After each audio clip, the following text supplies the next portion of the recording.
barriers in modern science is the fact that there is nothing in this world that even approaches what might be called truly solid. We speak of solids, liquids, and gases, but these terms describe superficial rather than basic properties of matter. All matter, regardless of its state, is composed of invisible particles called atoms, which in turn are composed of other particles. The air we breathe, though invisible to us, is just as real as wood or metal, because it's made of the same fundamental particles. It is the arrangement of these particles and the forces that bind them together that give to a substance its special properties. If we bring a piece of steel close to a magnet, we say that the steel becomes magnetized. But what is it that actually happens? If we place the steel inside a coil of wire connected to a high-gain amplifier, and then bring the magnet close to the bar of steel, we can hear something that suggests movement inside the steel. Listen.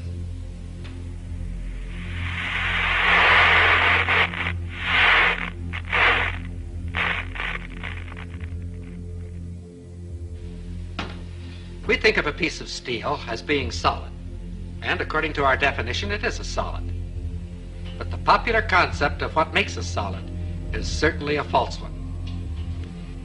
This piece of steel, and any so-called solid substance on this earth, is almost entirely empty space. If we could eliminate the empty space in this piece of steel, all that would remain would be a tiny bit of matter, so small as to be invisible even with a high-power microscope.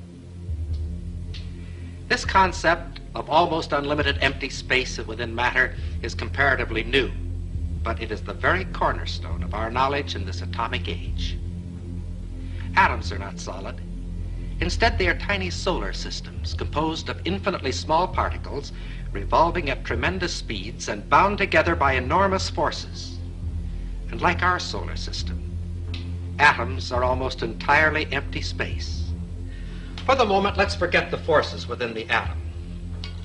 Thinking only of the particles and the empty space around them, science knows no reason why I couldn't take this so-called solid steel bottle and just throw it right on through that wall. Except this, we've tried it and it hasn't worked. If I were to attempt to run through that wall right now, all I'd get for my trouble would be a good-sized lump on the head.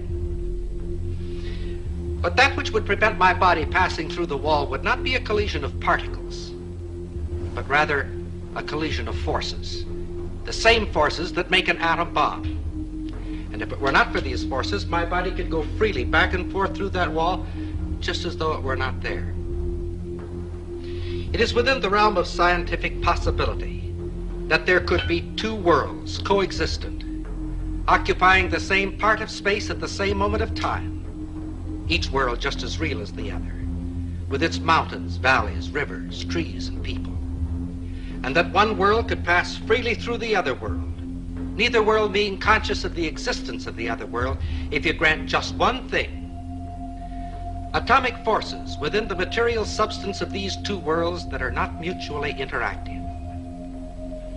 What do we mean by this? Let's see. Here are two pieces of steel. Their appearance is quite similar, but a magnet will reveal a basic internal difference between the two pieces. This one, of course, is picked up, but this one is unaffected. This piece of steel is non-magnetic, stainless steel. Of course, we all know that other metals, such as brass or aluminum, are not affected by the magnet. But a ring made of aluminum is something else. It can be suspended in air by the electromagnetic force of what is actually a transformer.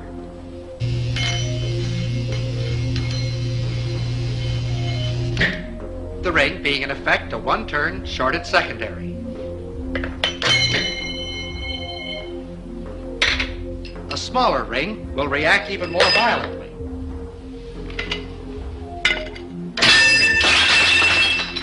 Here is another ring. This one made of a material we say is non-conductive. And it is completely unaffected. Here is another example. Several thousand watts of power were involved in that spark. If we replace the spark gap with a copper coil, the same power now flows through the coil. It's invisible, has no effect on many substances, but it can generate a lot of heat. Wood, paper, things that we think of as being quite inflammable are not affected at all. However, a piece of steel wool bursts into flame instantly.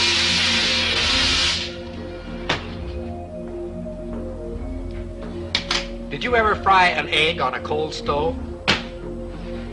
It's no trick at all if you have the right equipment. This is a cold hot plate, and because it's cold, you can make it out of wood, if you like. Just be sure that there's a coil of wire inside and that you connect that coil to a high voltage alternating current source. The rest is easy. As long as we're being different, we'll use motor oil instead of Crisco.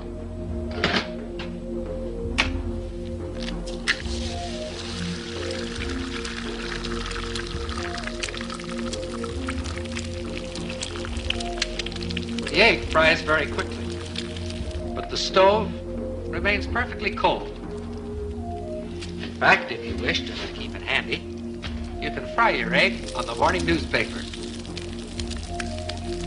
With a gadget like this, you can get up in the morning, sit on the stove, read the morning newspaper, and fry the eggs in your lap. Another example of the fact that physical forces can be quite selective in their effect. All of the examples which we have cited thus far have been in the physical realm, and of course have been limited by that fact. We can, however, cite examples that transcend the purely physical and clearly demonstrate the reality of these two worlds.